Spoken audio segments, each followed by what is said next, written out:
വെഞ്ഞാറമൂട് കൂട്ടക്കൊലയുടെ ചുരുളുകൾ ഇപ്പോഴും നിവർന്നുകൊണ്ടിരിക്കുകയാണ്.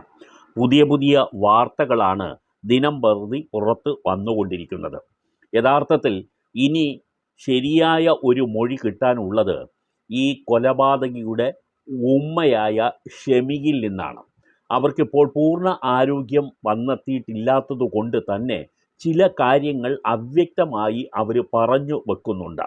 അവർ ഇപ്പോഴും ഈ കൊലപാതകത്തിൻ്റെ പൂർണ്ണ വിവരങ്ങളൊന്നും അറിഞ്ഞിട്ടില്ല എന്നുള്ളതാണ് ഇപ്പോഴും ലഭിക്കുന്ന വിവരം. തന്നെ മാത്രമാണ് മകൻ അഫാൻ ഉപദ്രവിച്ചതെന്നാണ് അവർ ഇപ്പോഴും വിശ്വസിച്ചിരിക്കുന്നത്. എന്നാൽ അഫാൻ പോലീസിന് നൽകിയ മൊഴിയിൽ അമ്മയെ കൊലപ്പെടുത്താൻ നടത്തുന്ന ശ്രമങ്ങൾക്ക് മുമ്പായി തന്നെ താൻ മറ്റു ചിലരെ കൊലപ്പെടുത്തി എന്നുള്ള വിവരം അമ്മയോട് പറഞ്ഞു എന്നും, പടച്ചോനെ എന്ന് നിലവിളിച്ചുകൊണ്ട് അമ്മ തലയ്ക്ക് കൈവച്ചപ്പോൾ അവരെ വീണ്ടും ചുറ്റിക കൊണ്ട് അടിച്ച് താഴെയിട്ടു, അവർ മരിച്ചെന്ന് ഉറപ്പ് വരുത്തിയിട്ടാണ് പുറത്തേക്ക് പോയി എന്നുള്ളതുമാണ്. അപ്പോൾ ഷെമിക്ക് ഈ അപകടം പറ്റുന്നതിനു മുമ്പ് മരണപ്പെട്ട ചില ആളുകളെക്കുറിച്ചിട്ടുള്ള വിവരങ്ങൾ, പ്രധാനമായും തൻ്റെ ഉമ്മയെ മകൻ കൊന്നു എന്നും ഈ ഭർത്തൃ സഹോദരനെയും ഭാര്യയെയും കൊന്നു എന്നുള്ള വിവരവും മകൻ പറഞ്ഞിട്ടുണ്ട് എന്നുള്ളതാണ് മകൻ പോലീസിനോട് പറഞ്ഞിരിക്കുന്നത്. പക്ഷേ ഷെമി പറഞ്ഞിരിക്കുന്നതിൽ നിന്നും പ്രധാനപ്പെട്ട ഒരു വിവരമാണ് ഇനി പോലീസ് തപ്പിയെടുക്കാൻ തുനിയുന്നത്. അത് വീട്ടിൽ സൂക്ഷിച്ചിരിക്കുന്ന കടങ്ങളുടെ ഡയറിയാണ്. എല്ലാ കടങ്ങളും ആ ഡയറിയിൽ എഴുതി വച്ചിട്ടുണ്ട് എന്ന് ഉമ്മ പറയുന്നു. ആ ഡയറി പരിശോധിക്കുമ്പോൾ കാര്യങ്ങൾ വ്യക്തമാകും. എന്തായാലും ഈ കുട്ടി തീർച്ചയായും കൊലപ്പെടുത്തുന്നതിന് മുമ്പ് അവൻ്റെ ധാരാളിത്തത്തിനു വേണ്ടി പണം കടം വാങ്ങി എന്നുള്ളത് ഉറപ്പാണ്. പക്ഷേ ഇപ്പോൾ അവൻ്റെ മെഡിക്കൽ പരിശോധന കാണിക്കുന്നത് അവൻ അമിതമായ ലഹരി ഉപയോഗിച്ചിരുന്നു എന്നുള്ളതല്ല. എന്നാൽ ചിലപ്പോൾ മദ്യപിച്ചതായിട്ടുള്ള ചില പരിശോധനകളിൽ നിന്നും വ്യക്തമായിട്ടുണ്ട്. പൂർണ്ണമായ ഈ ബ്ലഡ് എക്സാമിനേഷൻ്റെ റിസൾട്ട് വന്നിട്ടില്ല. പക്ഷേ അത് വരുമ്പോൾ ലഹരിക്ക് അടിപ്പെട്ടിരുന്നോ എന്നുള്ള കാര്യം മനസ്സിലാക്കാൻ പറ്റും.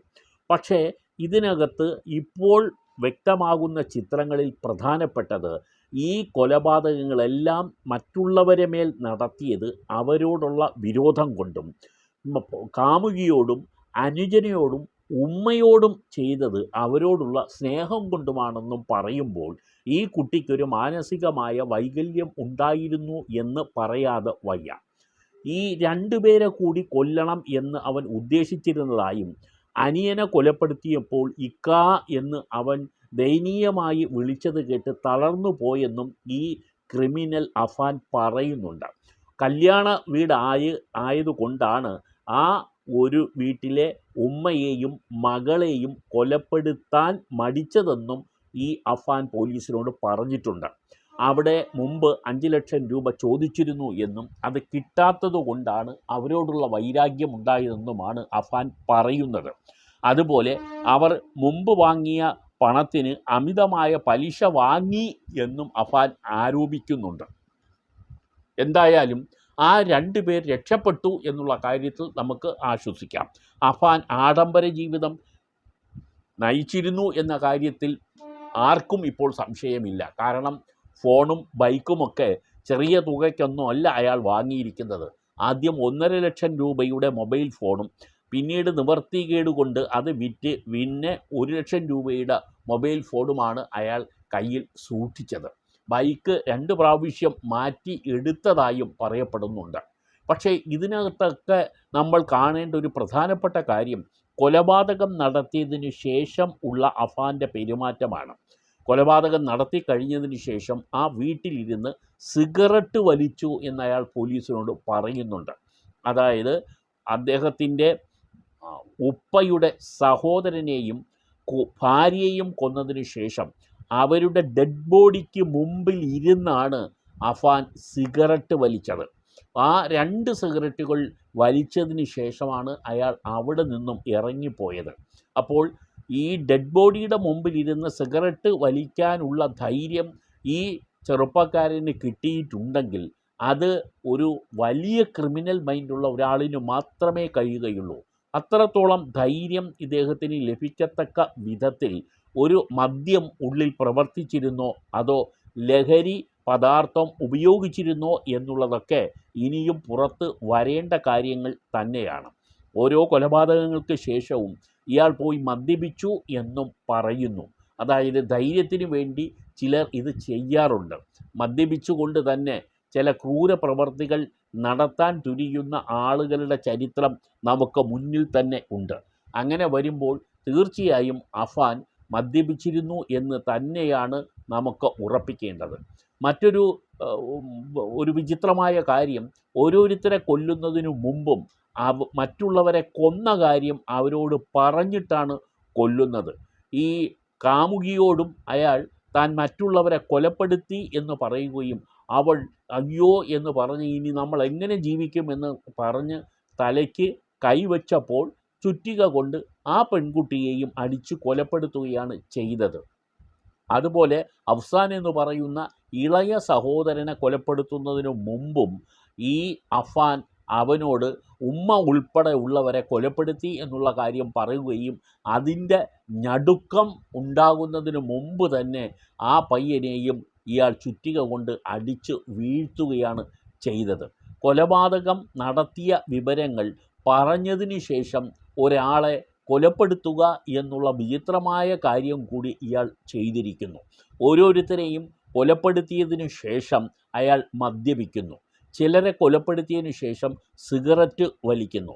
കാമുകിയെ കൊലപ്പെടുത്തിയതിനു ശേഷവും അയാൾ ആ മുറിയിലിരുന്ന് സിഗരറ്റ് വലിച്ചിരിക്കുന്നു.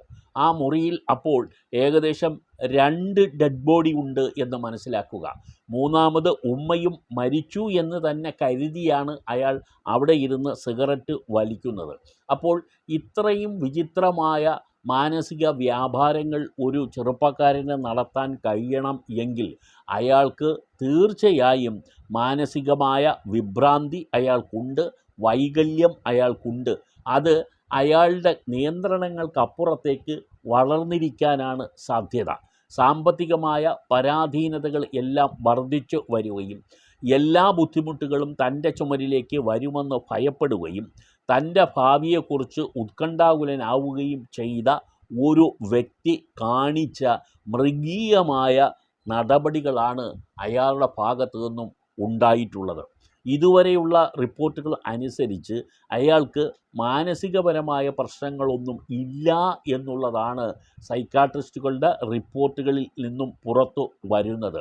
പക്ഷേ അങ്ങനെ ആണെങ്കിൽ ഒരു സാധാരണ മനുഷ്യന് ഇത്തരത്തിലുള്ള 4 പേരെ കൊലപ്പെടുത്താനും 5ാമത്തെ ആളിനെ കൊലപ്പെടുത്തി എന്ന് തന്നെ അയാൾ തീർച്ചയായും വിശ്വസിക്കാനും ഇടവരുന്ന പ്രവർത്തികൾ വന്നപ്പോൾ അയാൾക്ക് മാനസികപരമായ മറ്റ് ഏത് തരത്തിലുള്ള വൈകല്യമാണ് ഉണ്ടായതെന്ന് നമുക്ക് സംശയിക്കേണ്ടിയിരിക്കുന്നു. എല്ലാവരെയും പറഞ്ഞിട്ട് കൊല്ലാൻ കഴിയുന്ന ഈ മാനസിക വ്യാപാരത്തിനെ ഒരു പുതിയ വാക്യമായി നമുക്ക് അടയാളപ്പെടുത്തേണ്ടി വരുന്നു. ഒരുപക്ഷെ കൊലപാതക പരമ്പരകളിൽ ഒരു പുതിയ രീതിയാണ് ഇത് എന്ന് മനസ്സിലാക്കേണ്ടതുണ്ട്.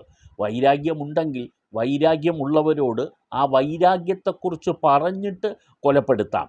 പക്ഷേ അങ്ങനെ ആണെങ്കിൽ ആ കൊലപാതകം നടത്തിക്കഴിഞ്ഞ് മറ്റൊരാളെ കൊലപ്പെടുത്തുന്നതിന് മുമ്പ് ഇയാളെ കൂടി കൊലപ്പെടുത്തി എന്ന് പറഞ്ഞിട്ട് കൊല്ലുക എന്ന് പറയുന്നത് നമ്മൾ ആദ്യം കേൾക്കുന്ന വാർത്തയാണ്. അതുകൊണ്ട് വെഞ്ഞാറമൂട് കൊലപാതകത്തിൽ വിചിത്രമായ പല സംഭവങ്ങളും ഇപ്പോൾ പുറത്തു വന്ന് കൊണ്ടിരിക്കുകയാണ്. ഷമി പൂർണ്ണ ബോധാവസ്ഥയിലേക്ക് വന്നതിന് ശേഷം പറയുന്ന വിവരങ്ങളുടെ കൂടി അടിസ്ഥാനത്തിലായിരിക്കും പോലീസ് ഇനിയും മുന്നോട്ട് പോകുന്നതെന്ന് വേണം മനസ്സിലാക്കാൻ.